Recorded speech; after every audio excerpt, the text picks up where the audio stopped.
इतिहासाची पुनरावृत्ती करतो असं म्हटलं जातं। साल 1877 भारत ब्रिटिश राजवटीखाली होता आणि तेव्हा मुंबई प्रांतातील रस्त्यांवर भयान अशी शांतता पसरलेली। तापमान इतकं वाढलेलं की जमिनीला अक्षरशः भेगा पडत होत्या। धान्य हे सोन्याच्या किमतीत मिळत होतं।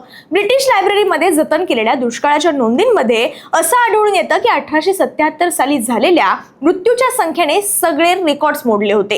यात भयानक गोष्ट ही होती की लोक भुकेने किंवा केवळ उन्हाच्या झळांमुळे नाही तर ताप आणि अतिसारासारख्या आजारांमुळे मरण पावत होते, कारण उष्णतेमुळे विहिरी आणि तलाव हे कोरडे पडलेले। अशात कुपोषणामुळे शरीरातील रोगप्रतिकारक शक्ती ही कमी झालेली। पण उष्णता अचानक एवढी का वाढली तर एल निनोमुळे। आता 2026 सुरू आहे आणि हवामान तज्ञांकडून असं सांगितलं जातंय की 1877 पेक्षा सुद्धा भयंकर असा सुपर एल निनो हा परत येतोय।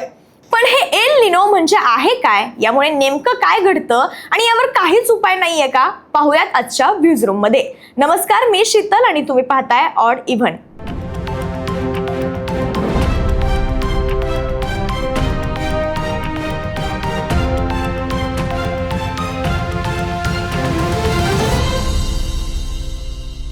सर्वात आधी सांगते हे एल निनो म्हणजे नेमकं काय आहे।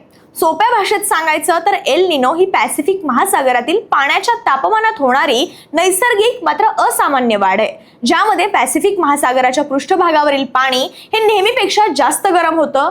जेव्हा हे पाणी सामान्य तापमानापेक्षा 2 अंश सेल्सिअसने जास्त गरम होतं तेव्हा त्याला सुपर एल निनो किंवा मेगा एल निनो असं म्हटलं जातं।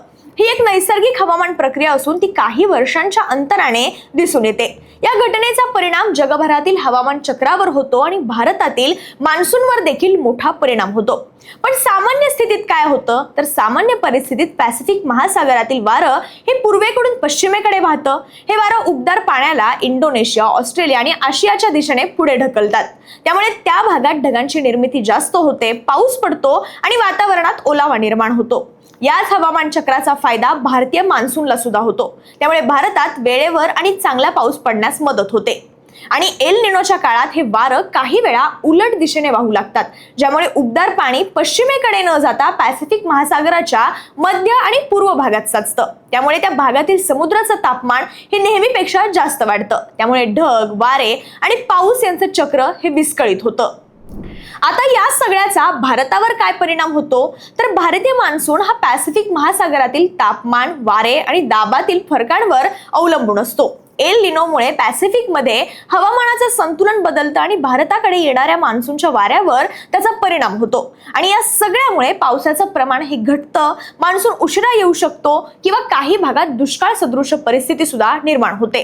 तापमान वाढतं, उष्णतेच्या लाटा येतात आणि महत्त्वाचं म्हणजे शेती उत्पादनावर याचा मोठा परिणाम होतो। भारतातील शेती, पिण्याचं पाणी, धरण साठा आणि ग्रामीण अर्थव्यवस्था मोठ्या प्रमाणावर पावसावर अवलंबून आहे। अशात एल निनोमुळे वर्षात पाऊस कमी पडल्यास पिकांचं उत्पादन, महागाई आणि पाणी टंचाई सारख्या समस्या या निर्माण होऊ शकतात। आता सध्या ज्या बातम्या येत आहेत किंवा तज्ञांकडून जे सांगण्यात येत आहे त्यात वारंवार उल्लेख आढळतोय तो 1877-78 मधील एल निनोचा, कारण त्या काळात मागे सांगितल्याप्रमाणे एल निनो अत्यंत तीव्र स्वरूपात सक्रिय झालेला। त्यावेळी पॅसिफिक महासागरातील तापमानातील बदलामुळे जागतिक हवामान चक्र बिघडलं आणि भारतासह अनेक देशांमध्ये पावसाचं प्रमाण हे मोठ्या प्रमाणात घटलेलं। यामुळे मोठ्या प्रमाणावर दुष्काळ पडलेला। अर्थातच त्या काळात भारतीय शेती ही पूर्णपणे पावसावर अवलंबून होती। सिंचन पद्धत ही मर्यादित होती, धान्य साठा हा सुद्धा अपुरा होता आणि वाहतूक यंत्रणा सुद्धा तशी कमीच होती। त्यामुळे पाऊस न पडल्याने अर्थातच अन्नधान्याचं उत्पादन घटलं, जनावरं मरू लागली, पाणी टंचाई वाढली आणि लाखो लोक हे उपासमारीला सामोरे गेले। तज्ञांच्या मते आणि काही नोंदींनुसार या दुष्काळात भारतात कोट्यवधी लोकांचा मृत्यू झाला। त्यामुळे 1877-78चा एल निनो हा केवळ हवामान घटना नव्हती तर मोठा विनाश होता। आता सांगितल्या जाणाऱ्या सुपर एल निनोमुळे भारताच्या शेतीवर सुद्धा मोठा परिणाम होऊ शकतो। भारतामध्ये जून ते सप्टेंबर दरम्यान होणारा खरीप हंगाम पूर्णपणे मान्सूनवर आधारित असतो। याच काळात भात, सोयाबीन, कापूस, मका, डाळी आणि तेलबिया पिकांची पेरणी केली जाते। अशात जर मान्सून उशिरा आला, पाऊस कमी झाला किंवा अनियमित झाला तर संपूर्ण हंगाम हा धोक्यात येऊ शकतो। दुबार पेरणीचं संकट येऊ शकतं।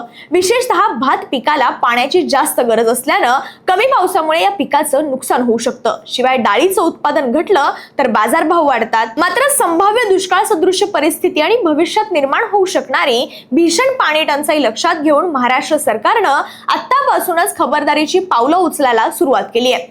पावसाचं अनिश्चित स्वरूप, कमी होणारा धरण साठा आणि उद्भवणारी पाणी टंचाई याबाबत प्रशासनाने दीर्घकालीन नियोजनासोबतच तातडीच्या उपाययोजनांवर सुद्धा भर दिलाय। मुख्यमंत्री देवेंद्र फडणवीस यांनी जलसंपदा विभागाला 31 ऑगस्ट पर्यंत उपलब्ध पाणी साठा अत्यंत जपून आणि नियोजनबद्ध पद्धतीने वापरण्याच्या कडक सूचना दिल्यात। यामागचा उद्देश म्हणजे पावसाळ्याच्या शेवटपर्यंत आणि त्यानंतरच्या काळासाठी पुरेसा पाणी साठा हा राखून ठेवणं। जर पावसाचं प्रमाण अपेक्षेपेक्षा कमी राहिलं तर पुढील काही महिन्यात पिण्याच्या पाण्याचा गंभीर प्रश्न हा निर्माण होऊ शकतो। या पार्श्वभूमीवर प्रशासन काही उपाययोजना राबवू शकतं, जसं की धरणांतील पाण्याचं काटेकोर नियोजन, शेतीसाठीच्या पाणी वाटपावर नियंत्रण, शहरांमध्ये पाणी कपात किंवा वेळापत्रकानुसार पाणी पुरवठा, टँकर नियोजन आणि ग्रामीण भागासाठी विशेष जलयोजना राबवल्या जाऊ शकतात। आता शेवटचा आणि महत्त्वाचा मुद्दा म्हणजे वाढत्या तापमानामुळे, उष्णतेमुळे मानवी आरोग्यावर होणारे गंभीर परिणाम। उन्हाळ्यात तापमान सतत वाढत राहिल्यास हीट स्ट्रोक म्हणजेच उष्माघात, डिहायड्रेशन, थकवा, चक्कर येणं, डोकेदुखी आणि अशक्तपणा यांसारखे त्रास वाढतात। विशेषतः लहान मुलं, वयस्कर व्यक्ती, गर्भवती महिला, बाहेर काम करणारे मजूर आणि आधीपासून आजार असलेले लोक यांना काळजी घेणं हे जास्त गरजेचं असतं। आता काय काळजी घ्यावी तर दुपारी 12 ते 4 या वेळात शक्यतो घराबाहेर जाणं टाळा। भरपूर पाणी प्या, तहान लागेपर्यंत थांबू नका। लिंबू पाणी, ताक, नारळ पाणी, ORS हे घेत राहा। हलके, सैलसर आणि महत्त्वाचं म्हणजे सुती कपडे वापरा। उन्हात जास्त वेळ उभं राहू नका आणि लहान मुलांसाठी सगळ्यात महत्त्वाचं म्हणजे लहान मुलांना बंद गाडीत एकटं सोडू नका। बाकी तुम्ही कोणत्या जिल्ह्यात किंवा शहरात राहता आणि तिथे तापमान जास्तीत जास्त किती नोंदवलं गेलंय कमेंट बॉक्समध्ये नक्की सांगा आणि ऑड इव्हनला सबस्क्राईब करायला विसरू नका।